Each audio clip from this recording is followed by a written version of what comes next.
I know that most of you, if not all of you and the public, would have liked that today we would be handing over a complete report. We too would have liked that. But it has not been possible, but we will deliver part one of the report. Let me just explain what part one entails. In part one of the report, we have got 3 volumes. Volume 1, Volume 2, and Volume 3. Volume 1 deals with South African Airways and its associated companies, namely SAAT and SA Express. Volume 2 deals with the new age, the advertisements and breakfast shows, briefings that used to happen, where various SOEs and government departments entered into contracts with the Gupta company that owned the new age. That is Volume 2. Volume 3 deals with SARS, South African Revenue Service, as well as the topic of public procurement in South Africa. Public procurement in South Africa is a topic where we look at what the position is in public procurement in South Africa within the context of the terms of the Commission. That's part one. As you know, by end of January, we will deliver part 2 of the report. It will deal with a certain number of SOEs and certain number of topics. And by the end of February, we'll deliver part 3, which will cover the rest of entities that we need to deal with and other topics.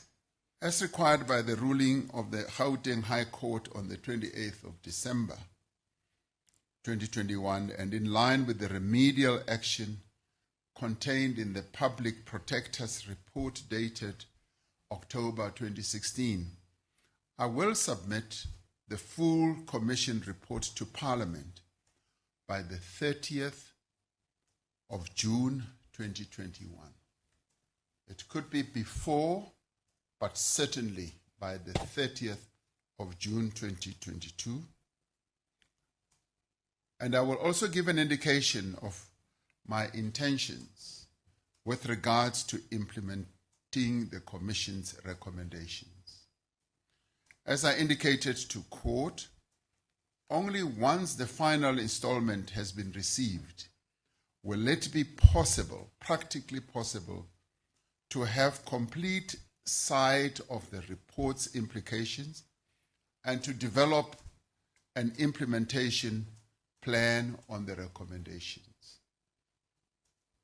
Government will therefore not make pronouncements on the findings nor the recommendations of the Commission's report before having received all parts of the report and having considered all the 3 parts of the report.